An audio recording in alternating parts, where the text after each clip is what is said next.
முதலாக India ISRO ஒரு satellite launch பண்ணுறாங்க.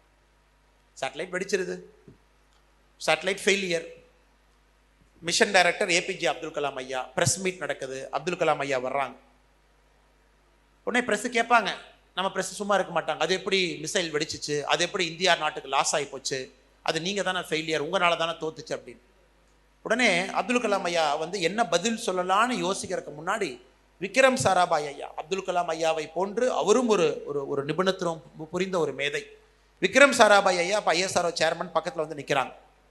விக்ரம் சாராபாய் அவர்கள் சொல்லுகின்றார்கள், இந்த மிசைல் இன்னைக்கு தோத்துருச்சு அப்படின்னா, மிசைல் லான்ச் ஃபெயிலியர் ஆயிடுச்சுன்னா அதனுடைய முழு பொறுப்பு என்னுடையது, இவர்களுடைய பொறுப்பு கிடையாதுன்னு சொல்கிறார். அப்துல் கலாம் எழுதுறார் புத்தகத்தில். இன்னும் ஒரு 6 மாதம் 8 மாதம் கழிச்சு அடுத்த மிசைல் லான்ச் சக்ஸஸ் ஆயிடுச்சு. மறுபடியும் ப்ரெஸ்ஸை பார்க்க போகிறாங்க, ப்ரெஸ் மீட்டில் உட்காந்துருக்காங்க. விக்ரம் சாராபாயே காணா, அப்துல் கலாம் ஐயா மட்டும் உட்காந்துருக்காங்க. உடனே ப்ரெஸ்ஸு கேட்குறாங்க, super sir, fantastic sir, success sir, யார் சார் காரணங்கிறாங்க. இதற்கும் காரணம் விக்ரம் சாராபாய்னு சொல்வதற்கு விக்ரம் சாராபாயை காணோம். இது இன்டெகிரிட்டிக்கு ஒரு கிளாசிக் எக்ஸாம்பிள். அதாவது இது விக்ரம் சாராபாயினுடைய இன்டெகிரிட்டி. விக்ரம் சாராபாய் ஐயாவுடைய இன்டெகிரிட்டி என்னன்னா, ஒரு தோல்வி வரும்பொழுது அதை நான் ஏற்றுக்கொள்வேன், வெற்றி வரும்பொழுது என்னுடைய சகாக்களுக்கு கொடுப்பேன் என்பது ஒரு ஹையஸ்ட் பர்சனல் இன்டெகிரிட்டி. இதை போன்ற நீங்களும் வாழ்க்கையில் பல இடத்துல பல விஷயத்தை பார்ப்பீங்க. வாழ்க்கையில் வந்து வின்ஸ்டன் சர்ச்சில் அவர்கள் சொல்வது போல, நீங்கள் அதிகமான வெற்றிகளை விட தோல்வியைத்தான் பார்க்க போறீங்க. அதான் வாழ்க்கை. 10ல் 6 தோத்த 4 ஜெயிச்ச உலகத்தை பொறுத்தவரை பெரிய வெற்றியாளர். 10க்கு 10 யாரும் நீங்க ஜெயிக்க போறது கிடையாது. அதிகமாக ஒரு 10 விஷயத்தை எடுத்தோம் அப்படின்னா உங்களுடைய தோல்விகள் வெற்றிகளை விட அதிகமாக தான் இருக்க போகுது. அதுக்குத்தான் சமுதாயம் உங்களை தயாரப்படுது. யாருக்கும் எல்லா இடத்துலையும் வெற்றி கிடைக்க போவது கிடையாது.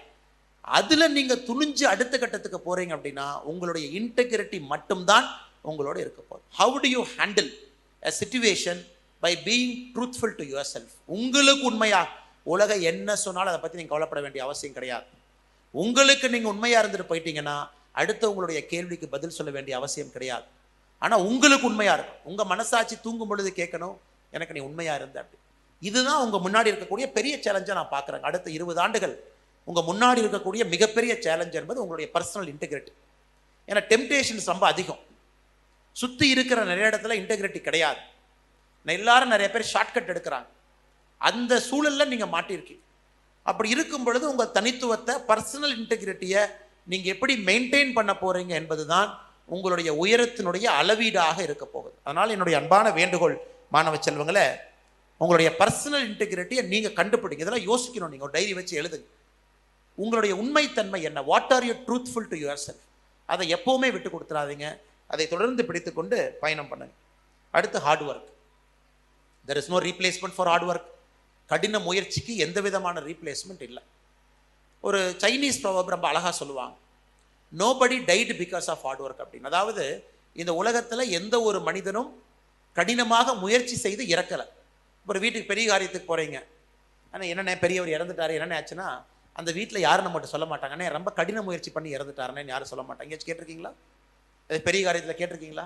என்னென்ன இறந்துட்டாங்கன்னா ஹார்ட் ஃபெயிலியர், லங்ஸ் ஃபெயிலியர், வயசாயிருச்சுங்க அப்படின்னு சொல்லுவாங்களோ தவிர, அண்ணே ரொம்ப ஹார்ட் ஒர்க் பண்ணாருன்னே வேண்டான்னு சொன்னோம், ஆனால் இறந்து போயிட்டாரு பாருங்க.